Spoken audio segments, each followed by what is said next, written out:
Good morning all of you.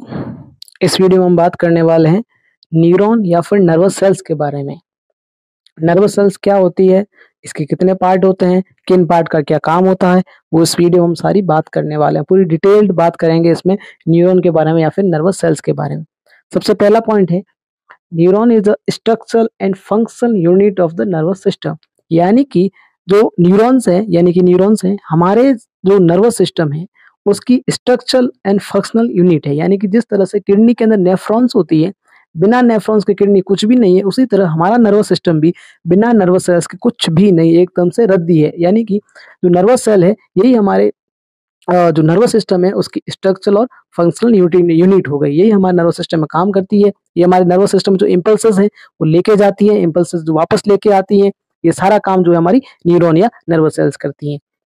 Second point है, it is the longest cell found in the body. यानी कि point याद रखना, ये जो सेल्स होती है, न्यूरॉन सेल्स होती है, हमारे शरीर की लॉन्गेस्ट सेल है। यानी कि सबसे लंबी कोशिका जो हमारे शरीर में पाई जाती है ये न्यूरॉन सेल। इनकी लंबाई हमारे जो पैर की एडी से लेके हमारा जो माइंड है या फिर जो ब्रेन है वहां तक इसकी लंबाई हो सकती है। अब अगर हम बात करें न्यूरॉन के पार्ट की, तो हमारे पास न्यूरॉन के 3 पार्ट है, या फिर हम न्यूरॉन को जो है 3 पार्ट में डिवाइड करते हैं। सबसे पहला पार्ट आता है साइटोन या सेल बॉडी। अब डायग्राम के अंदर जो मैंने नीले कलर से बनाया है, यानी कि ये जो है यहाँ से ये वाला पार्ट जो है इसे मैंने साइटोन कहा। ये जो नर्वस सेल है या फिर न्यूरॉन है उसका ये पार्ट साइटोन कहलाता है। साइटोन को हम सेल बॉडी भी कहते हैं। Cell body is like typical cell. Typical cell मतलब जो हमारी सेल्स होती है, जो हमारी शरीर के अंदर जो सेल्स पाई जाती है उनकी तरह ही ये साइटोन जो है होता है। इसके अंदर माइटोकॉन्ड्रिया भी होता है, इसके अंदर निसल्स ग्रेन्यूल्स भी होता है, इसके अंदर न्यूक्लियस भी होता है। सारे जो ऑर्गन है इसके अंदर होते हैं, एक केवल सेंट्रियोल को छोड़कर जो हमारे आउट ऑफ कोर्स बात उसकी हम बात नहीं करने वाले। यानी कि cell body is like a typical cell contain nucleus and granule cytoplasm. Granular cytoplasm, इसमें साइटोप्लाज्म भी होता है और न्यूक्लियस भी होता है, तो एक टिपिकल सेल की तरह हो गई। बाद में आता है next point, large number of mitochondria present in cell body to provide energy for impulse conduction. यानी कि ये जो साइटोन है इसके अंदर ये हमारा न्यूक्लियस है, इसे आप न्यूक्लियस कंसीडर कर लीजिए। न्यूक्लियस जो साइटोन है इसके अंदर कई सारे, मैंने माइटोकॉन्ड्रिया का डायग्राम नहीं बना रखा है, इसमें जो है कई सारे माइटोकॉन्ड्रिया प्रेजेंट होते हैं। माइटोकॉन्ड्रिया का काम क्या होता है, ये हमारे लिए एनर्जी यानी कि पावर हाउस ऑफ सेल की तरह काम करते हैं। तो माइटोकॉन्ड्रिया जो हमारे ये नर्वस सेल है, ये जो इम्पल्स कंडक्ट करती है, उस इम्पल्स कंडक्ट के लिए ये हमारे जो माइटोकॉन्ड्रिया जो है एनर्जी को देते हैं या फिर प्रोवाइड एनर्जी।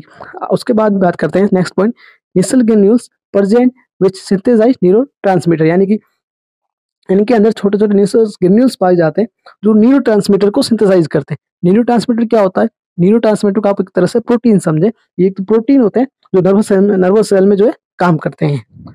बाद में सेकंड पार्ट आता है न्यूरॉन का, dendrite, short branched process connected to the cyton. यानी कि ये जो मैंने लाल कलर के ये बना रखे हैं, ये प्रोसेस बना रखे हैं, इन्हें जो हम कहते हैं डेंड्रॉन। ये जो डेंड्रॉन शॉर्ट, ये छोटे भी हैं, ब्रांच्ड भी हैं, प्रोसेस में हिंदी में से हम कहते हैं पर्वत, जो है connected to the साइटोन।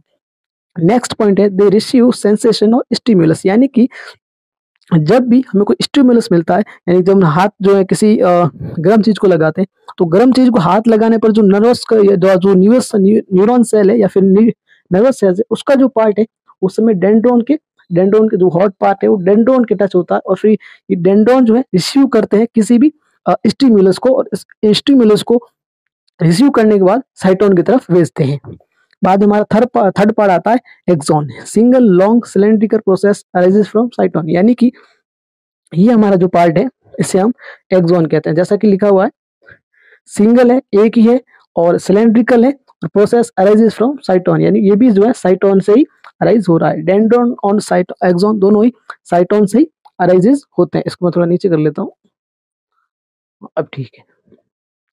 Conduct nerve impulse away from साइटोन। ये जो एक्सॉन होता है, जो इम्पल्स होती है, डेंड्रोन क्या करता है, डेंड्रोन किसी भी इम्पल्स को साइटोन की तरफ लेके आता है, फिर साइटोन के पास इम्पल्स आती है, साइटोन वापस जो एक्सॉन की तरफ भेजता है।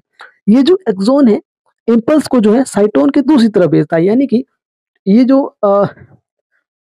एक्सॉन का जो लास्ट सिरा है यहाँ पर और जो है किसी और सेल के जो है डेंड्रोन प्रेजेंट हो गए, और ये जो डेंड्रोन है इस एक्सॉन से जो है एक न्यूरोट्रांसमीटर के रूप में इम्पल्स को लेंगे और फिर वो वापस इसी तरह से डेंड्रॉन से साइटोन, साइटोन से फिर आगे की ओर चलते रहेंगे। अब बात करें एक्सॉन की, तो एक्सॉन दो तरह का होता है, एक होता है माइलिनेटेड, एक होता है नॉन माइलिनेटेड। माइलिनेटेड का मतलब होता है जिसके ऊपर माइलिन शीथ होती है, यानी कि आप देख रहे हैं ये ब्लैक कलर की मैंने माइलिन शीथ बना रखी है। जिन एक्सॉन के ऊपर माइलिन की शीथ होती है उसे हम कहते हैं myelinated axon, myelin sheath present around the axon. और जो gaps formed between myelinated sheath are called nodes of Ranvier, यानी कि ये जो बीच बीच में गैप रखा हुआ है मैंने, इस गैप को हम कहते हैं नोड्स ऑफ रेनवियर। यानी एक्सॉन के बारे में इतनी बात याद रखनी है कि ये इम्पल्स को साइटोन से दूर की तरफ लेके जाता है। ये दो तरह की होती है, माइलिनेटेड और नॉन माइलिनेटेड। जो माइलिनेटेड नर्वस है या फिर न्यूरॉन्स है, सॉरी माइलिनेटेड एक्सॉन है, उसके बीच में जो जगह होती है, गैप होता है, वहां पर उसे जो हम कहते हैं नोड ऑफ रेनवियर कहते हैं।